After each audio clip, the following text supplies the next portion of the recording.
हम हैं कि रिश्तों को निभाने में लगे हैं, कुछ लोग हैं जो दिल को दुखाने में लगे हैं।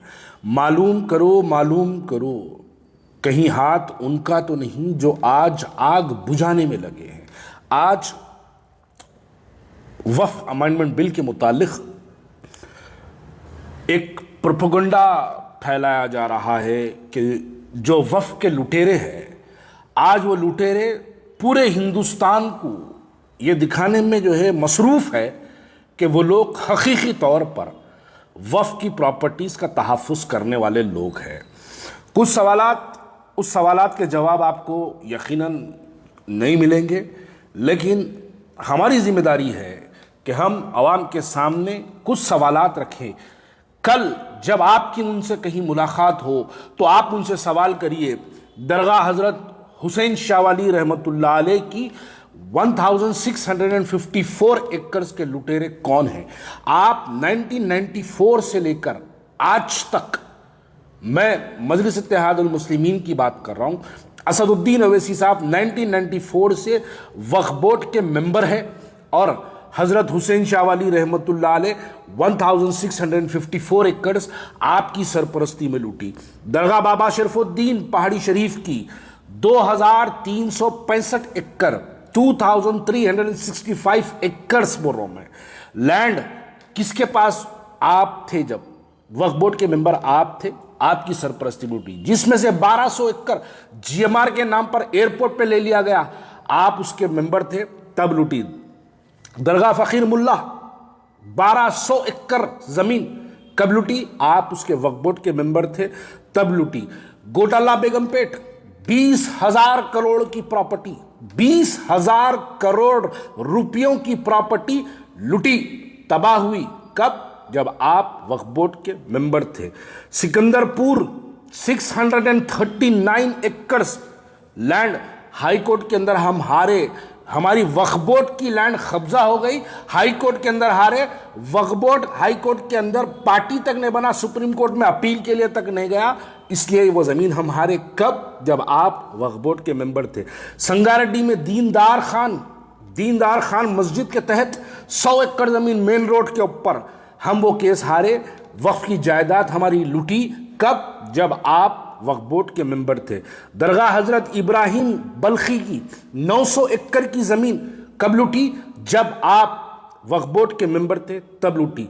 मस्जिद अलमास चोडुप्पल पे 443 एकड़ लैंड, उस्मान अल हाजरी हमारा बड़ा भाई कोर्ट से वहां पर स्टे ऑर्डर लेके आया, स्टे ऑर्डर लाया तो उसका स्टे ऑर्डर वेकेट कराए, स्टे ऑर्डर वेकेट कराए, वक्फ बोर्ड उसके अंदर पार्टी तक नहीं बना वक्फ बोर्ड स्टे ऑर्डर लाने के लिए। उसके बाद आज 443 एकड़ लैंड हमारी लूटी कब, जब आप वक्फ बोर्ड के मेंबर थे।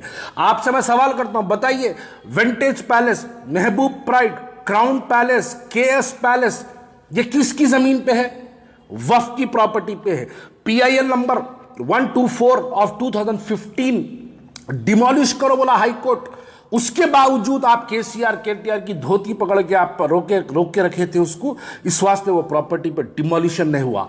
उसके बाद हमारा भाई उस्मान अल हाजरी सेम फिर विंटेज पैलेस के लिए एक नया PIL कंटेम्प्ट फाइल करे, कंटेम्प्ट नंबर 1742 ऑफ 2017, जिसके अंदर हाई कोर्ट कंटेम्प्ट डाला, BRS की हुकूमत थी, आप उसके KTR को पकड़ के और वक्फ की जायदादों पर जो कब्जेदार है उन लोगों को ना हटाने के लिए आप अपना कार्रवाई, जब उसकी धोती पकड़ के अपने ये ब्लैकमेलिंग के काम, आपके वक्फ की जायदादों के तबाही जो करे, आप लूटे करे, इसके ऊपर एक्शन नहीं होना बोल के जाके आप वक्फ के चीफ मिनिस्टर के सामने अपने घुटने टेक देते। उसके बाद आज जब रेवंत रेड्डी आया फिर जाके उसकी धोती पकड़ लिए, इस वास्ते पकड़ लिए कि आपको फिर से कोई प्रॉब्लम जो है गवर्नमेंट की तरफ से क्रिएट नहीं होना, इस वास्ते आप जाके झुक गए। आप बताइए मक्का मस्जिद के तहत 25 एकड़ जमीन, शेखपेट पेट्रोल पंप के बाजू से जो पेट्रोल पंप के दोनों तरफ से रास्ता निकलता, ये किसकी जमीन पे है। आज भी जब हम वो रोड पे चढ़ते, खबरों पे से वो रोड डाली गई, आप कसम खा के बोलिए इसके अंदर आपका दखल नहीं है, बोल के आप कसम खा के बोलिए आपका एमएलए ठहर के वहां पर, मरहूम एमएलए आपका ठहर के रोड नहीं निकाला, आप कसम खा के बोलिए। रात के 2 बजे उस्मान अल हाजरी 150-200 लोगों के साथ आके वहां पर एहतजाज करा तो उस्मान अल हाजरी को रोड पे से गिरफ्तार करे। वक्फ की जायदाद लूट रही थी, हमारा उस्मान भाई रोड पे से गिरफ्तारी दिया रात के 2 बजे उसको लेके जाके, 3 दिन उसको जुडिशियल कस्टडी में रखे, सबो केसेस डाल के उस्मान अल हाजरी को परेशान करके रखे थे। वक्फ की जायदादों के तहफ्फुज करने वाले शहर के अंदर आज खामोश बैठे हुए हैं, लेकिन वक्फ के लुटेरे आज महबूब नगर जाके वहां पर तकरीर कर रहे हैं, जज्बाती तकरीर कर रहे हैं, वहां पर तकरीर करके जो है बोल रहे हैं कि वक्फ के लिए हम मर जाएंगे, लुट जाएंगे। आप बताइए विंटेज पैलेस वक्फ की जायदाद पे है, कौन चलाता, उसके अंदर से कितना मामूल आपको नहीं आता। महबूब पैलेस की बात कर रहा हूं, आप देखते जाइए। मैं एक डोर नंबर बोलूंगा, डोर नंबर 20-4-231, दीवान जा बहादुर की 961 एकड़ की कब्जा किसके नाम पे? सेल्डिड आपके एमएलए के नाम पे। नाम बोलूं? आपके एमएलए के नाम पे है। कोर्ट में केस चल रहा, आपके एमएलए लोगों को डरा रहे, नहीं लड़ना केस बोल के। वक्फ की जायदाद लूटने वाले आप वक्फ बोर्ड के मेंबर आज भी है, 94 से भी है। आपके उत्ता वक्फ बोर्ड के अंदर अगर कहीं पर तबाही हुई तो मैं नहीं समझता पूरे हिंदुस्तान के अंदर अगर सबसे ज्यादा वक्फ की जायदादें कहीं लूटी, कहीं तबाह हुई, कहीं बर्बाद हुई, तो मैं मानता हूं पूरे हिंदुस्तान के अंदर सबसे ज्यादा वक्फ की जायदादें कहीं लूटी तो वो मुत्तहिद आंध्रा, तेलंगाना और हैदराबाद के अंदर प्रॉपर्टीज लूटी आपकी सरपरस्ती में। वक्फ बोर्ड में शुरू से लेकर आज तक भी वक्फ बोर्ड में आपका कंट्रोल है। आप बताइए मेरे को 865 एकड़ मलंगानी कुंटा की जमीन कौन बेचे, किसके नाम पे सेल्डिड है? वही साहेब के नाम पे सेल्डिड है जो साहेब को देख के आप हाथ चूमते। वो साहेब सेल्डिड करके 865 एकड़ जमीन वक्फ की उन्होंने बेचे। आज भी उन्होंने वक्फ बोर्ड के मेंबर बने हुए हैं। आज भी वो शख्स जो 865 एकड़ जमीन वक्फ की जायदाद बेचा, आज वो शख्स को मजलिस इत्तेहादुल मुस्लिमीन MIM उसको वक्फ बोर्ड के अंदर बिठा के रखी, और आज आप निकल के वक्फ की जायदादों के तहफ्फुज की बात करते। अरे वक्फ बोर्ड से हमको क्या मिला? हमारे बाप दादा परदादा सक्कड़ दादा हमारे लोगों ने वक्फ की जायदादें, आप लोग उसको तहफ्फुज नहीं कर सके, आप लोग वो जायदादों को लुटने दिए, आप वो जायदादों को तबाह होने दिए। यहां पर आखिरी में मैं बात कहना चाहता हूं, मौलाना खालिद सैफुल्लाह रहमानी साहब, भाई साहब, मौलाना आप all India Muslim personal law board के सदर हैं, आप हैदराबाद मुस्लिम पर्सनल लॉ बोर्ड के सदर नहीं हैं। आपके साथ एक खिलवाड़ हो रहा, आप मासूम हैं, आप नादान हैं, आपको नहीं समझ में आ रही बात। आपको लेके जाके गाड़ी में, कहा है पाशा बोल के फोन कर रहे हैं, आप गाड़ी में आ जाओ, बैठो बोल तो गाड़ी में बिठा रहे हैं, लेके जाके वक्त के चीफ मिनिस्टर के सामने, चाहे वो KCR हो उसके पास बिठा दे रहे, चाहे वो रेवंत रेड्डी हो उसको बिठा दे रहे। आपको रेवंत रेड्डी के ने लेके गए बाहर, आपको बिठा दिया, अंदर जाके खुद रेवंत रेड्डी के आधा घंटा पैरा हाथा पढ़ के रोके धोके हेड्रा का पीछा छोड़ो बोले। मौलाना आप मुस्लिम पर्सनल लॉ बोर्ड के आप उस कुर्सी पे फायज है जिस पे कभी अली मियां नदवी रहमतुल्लाह अलैह उस पर फायज हुआ करते थे। अली मियां नदवी रहमतुल्लाह अलैह वक्त के प्राइम मिनिस्टर को देवबंद बुला लिए थे, तारीख है उनकी। इंदिरा गांधी को देवबंद बुलाने पर अली मियां नदवी रहमतुल्लाह अलैह, मुस्लिम पर्सनल लॉ बोर्ड हमारा उतना मियारी बोर्ड था। आज क्या हो गया मौलाना?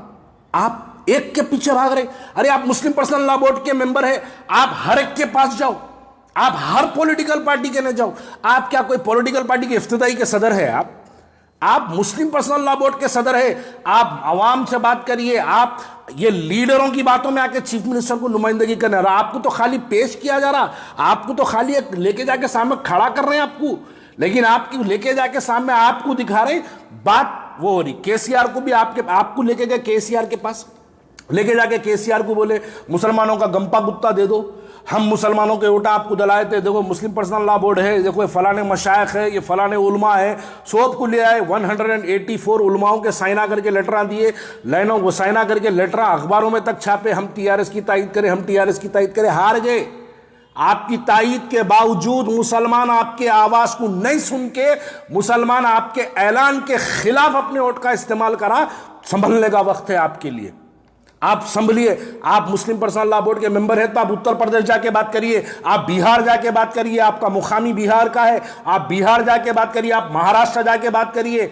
आप खाली हैदराबाद के 4 गलियों के आप मुस्लिम पर्सनल लॉ बोर्ड के मेंबर नहीं है, आप all India Muslim personal law board के सदर है मौलाना।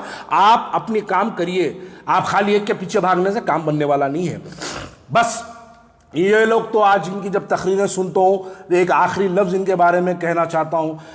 सरे मेंबर वो फ़कत ख्वाबों के महल तामीर करता है, गमे मरहम नहीं करता, फ़कत तकरीर करता है।